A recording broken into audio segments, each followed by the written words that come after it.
পুরাণে কথিত আছে, এক মহাপরাক্রমশালী অসুর রম্ভ অসুরের ঔরসে মহিষীর গর্ভে মহিষাসুরের জন্ম হয়েছিল। মহিষ ও অসুরের সংমিশ্রণজাত এই শিশু জন্মলগ্ন থেকেই হয় কিছু আশ্চর্য ক্ষমতার অধিকারী। সৃষ্টিকর্তা প্রজাপতি ব্রহ্মাকে প্রসন্ন করার হেতু সে আরম্ভ করে এক ভীষণ তপস্যা। সেই ধ্যান মন্ত্র প্রতিধ্বনিত হতে থাকে 10 দিকে। ভীষণ শব্দ নিনাদে সমুদ্রে জাগে মহাপ্লাবন। চূর্ণ বিচূর্ণ হয়ে যায় পর্বত শ্রেণী। বজ্রপাতে ঝলসে ওঠে রক্তিম দিগন্ত। সহস্র বৎসরের অবিরাম সাধনায় মহিষাসুরের দেহ হতে জন্ম নেয় এক শক্তিপুঞ্জ। প্রচণ্ড সেই শক্তিতে ইন্দ্রলোকের দেবরাজ ইন্দ্রের সিংহাসন হয়ে ওঠে কম্পিত।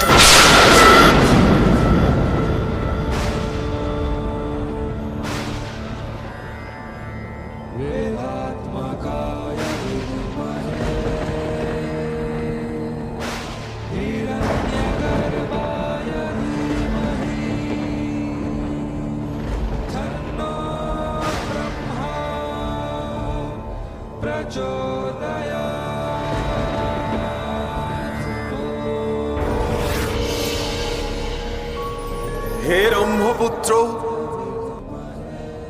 তোমার সাধনায় আমি তুষ্ট।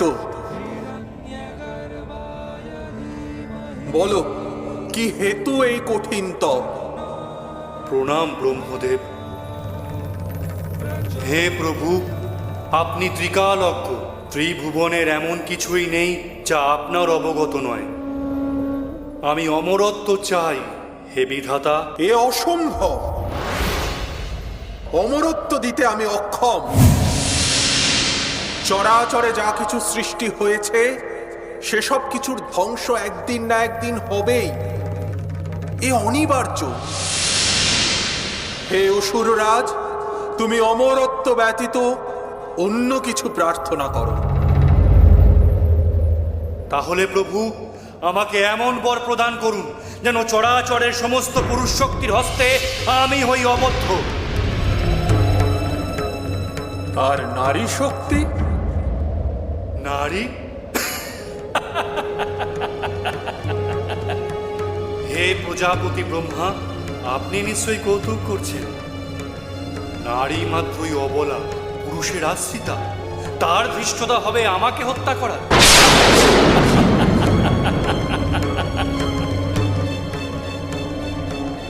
তথাস্তু।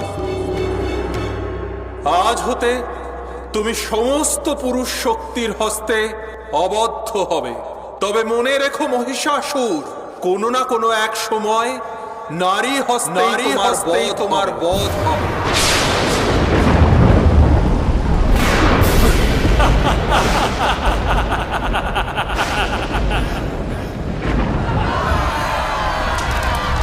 এরপর মহিষাসুর হয়ে উঠল আরো দুর্ধর্ষ।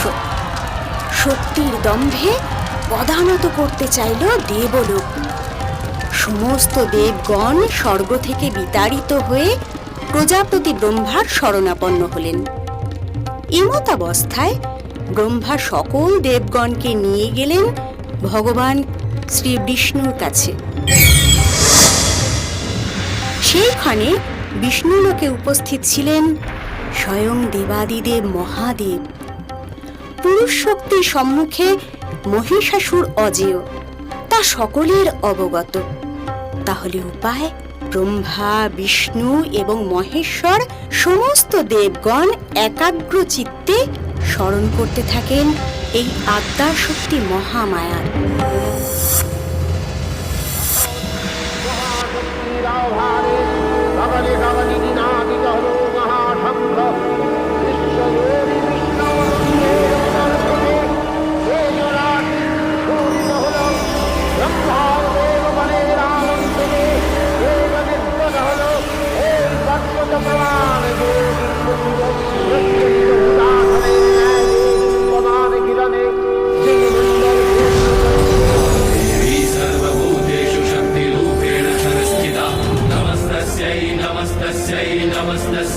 नमो नमः या देवी सर्वभूतेषु कान्तिरूपेण संस्थिता नमस्तस्यै नमस्तस्यै नमस्तस्यै नमो नमः या देवी सर्वभूतेषु मातृरूपेण संस्थिता नमस्तस्यै नमस्तस्यै नमस्तस्यै नमो नमः।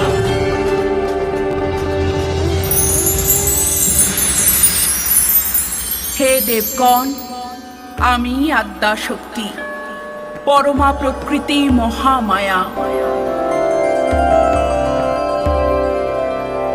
এই জগতের ধারণকর্ত্রী আমি। আমা হতে এই বিশ্ব সংসারের উৎপত্তি, আবার আমাতেই তা হয় বিলীন। অশুভ শক্তির বিনাশে শুভের প্রতিষ্ঠা হেতু আমার এইখানে আবির্ভাব।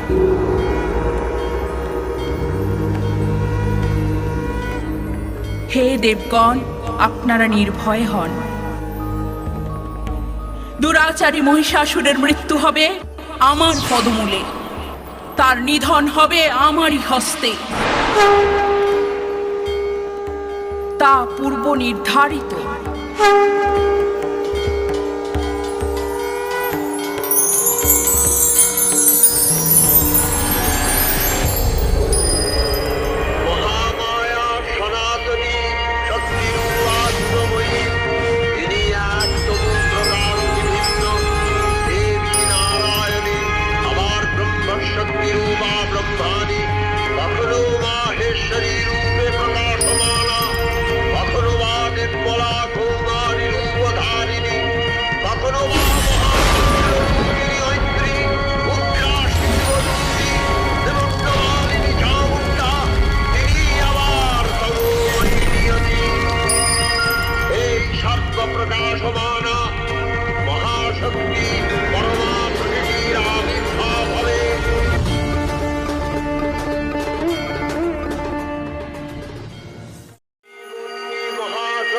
দেবগণের অংশ সম্ভূতা, দেবগণের সমষ্টিভূত তেজপিণ্ড, এক বরবর্ণিনী শক্তি স্বরূপিণী দেবী মূর্তি ধারণ করলেন। এই দেবীর আনন শ্বেতবর্ণ, নেত্র কৃষ্ণবর্ণ, অধরপল্লব আরক্তিম, করতলোদ্যত তাম্রাভ। তিনি কখনো বা সহস্রভুজা, কখনো বা অষ্টাদশভুজা রূপে প্রকাশিত হতে লাগলেন। এই ভীমকান্ত রূপিণী দেবী ত্রিগুণা মহালক্ষ্মী, তিনি আদ্যা মহাশক্তি মহাদেবীর মহামহিমময় আবির্ভাবে দিকে দিকে তার বর্ণগীত ধ্বনিত হয়ে উঠল। দেবী নিত্যাৎ, তথাপি দেবগণের কার্যসিদ্ধি হেতু সর্বদেব শরীরজত তেজপুঞ্জ থেকে তখন প্রকাশিত হয়েছেন বলে তার এই অভিনব প্রকাশ বা আবির্ভাবী মহিষমন্দির উৎপত্তি রূপে খ্যাত হল।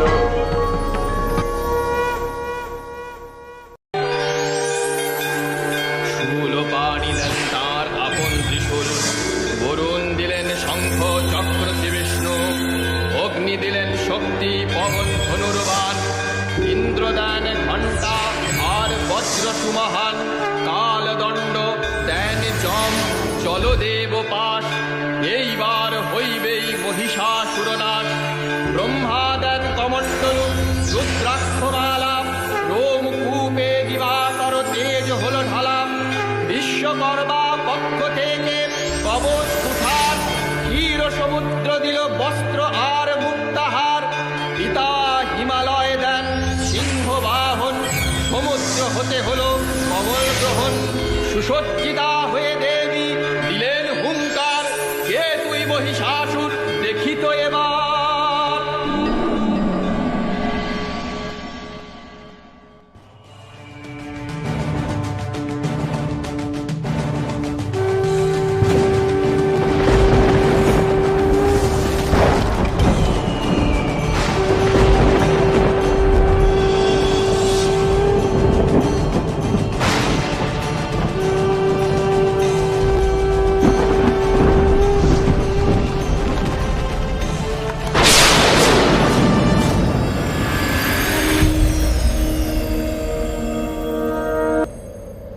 হে দেবী, তুমি তো সাধারণ সুন্দরী নও।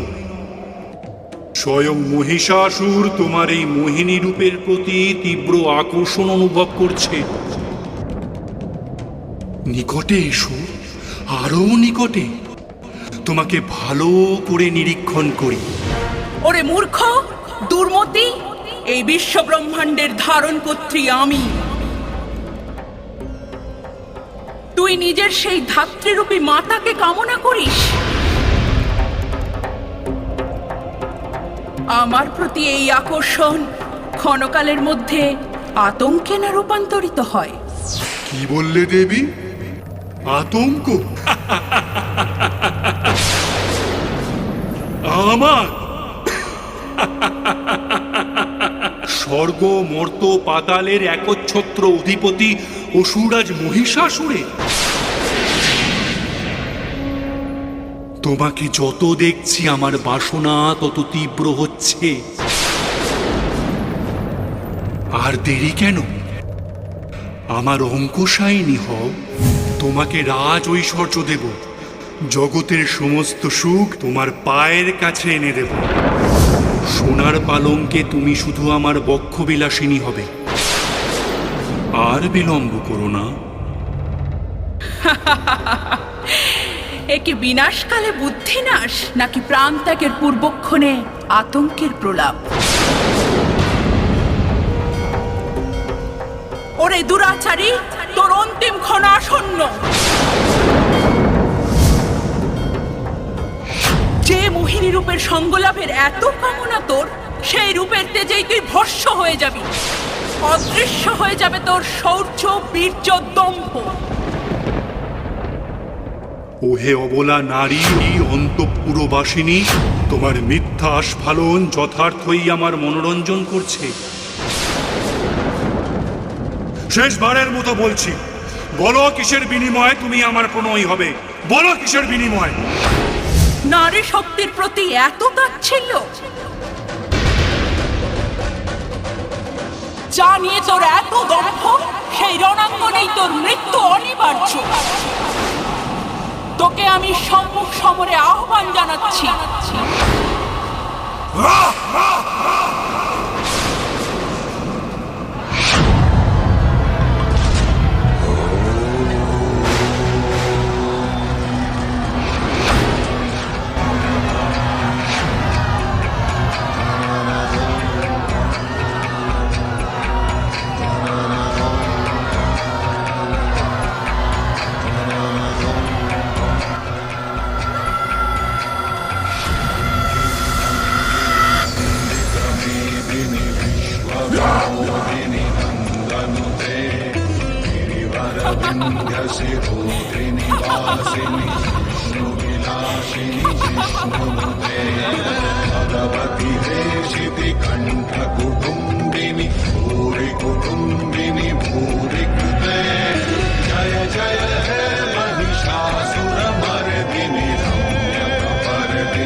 দেবী, আপনার প্রকৃত রূপকে প্রত্যক্ষ করে আমার নিজের শক্তিকে বড় ক্ষুদ্র মনে হচ্ছে। আমাকে ক্ষমা করুন মাতা। ক্ষমতার প্রবল আকর্ষণে আমি ছিলাম উন্মাদ। নচেত নারী শক্তির এমন মহিমা আমার অগোচরে থেকে গেছিল। হে জগৎ জননী, আত্মা শক্তি মহামায়া, রণক্ষেত্রের এই মহাসংঘর্ষের মধ্যেও তোমার যে শক্তি রূপ আমি প্রত্যক্ষ করেছি, তাতে আমি ধন্য। আমার জন্মলাভ সার্থক। নিজের অন্তরের অশুভকে নাশ করে শুভের প্রতিষ্ঠাতেই প্রকৃত বিজয়ের গৌরব। সেই অর্থে নিহত হয়েছে তোর অন্তরের কালিমা। পুরনো মহিষাসুরের আবরণ ভেদ করে তোর জন্ম হোক নতুন রূপে। এখনই এই রণক্ষেত্র ত্যাগ করে দেবতাদের দেবলোক প্রত্যর্পণ কর এবং এই জগতের হিতকর্মে নিজেকে সমর্পণ কর। কাপুরুষের মতো যুদ্ধক্ষেত্র হতে পলায়ন করতে চাই না মাতা। তোমার হস্তে আমার অন্তিম পরিণতি মেনে নিতে আমি প্রস্তুত। মহিষাসুর, তোর এরূপ বীরত্বে আমি প্রসন্ন। তুই তোর শেষ মনস্কামনা ব্যক্ত কর আমার সম্মুখে। স্বয়ং আমি পূর্ণ করব তোর অন্তিম ইচ্ছে। এই বিশ্ব সংসার যতদিন থাকবে বর্তমান, তোমার চরণ কমলে যেন আমার স্থান হয় চিরস্থায়ী, এবং তোমার প্রতি নিবেদিত যজ্ঞের অংশে যেন আমারও প্রাপ্তি লাভ ঘটে। এই মাত্র প্রার্থনা দেবী। মহিষাসুর, ইতিমধ্যেই যজ্ঞভাগ বন্টন সম্পূর্ণ হয়ে গেছে। অতএব তা পুনরায় বন্টন করা অসম্ভব।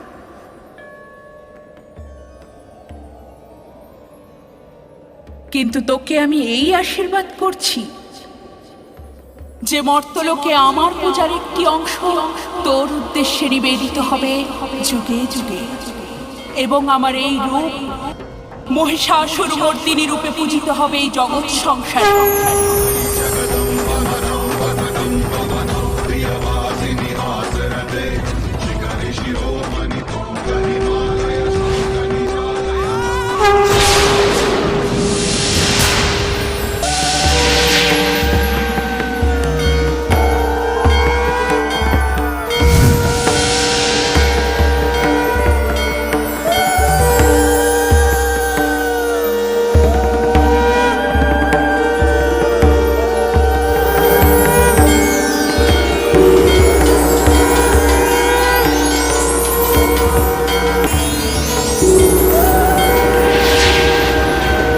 জগত জননী দুর্গা। এই হলো মহিষাসুর মর্দিনীর গল্প। পিতৃপক্ষের অবসান ঘটিয়ে দেবীপক্ষের শুভ সূচনা হলো। পুজো সম্পন্ন হয়েছে মা।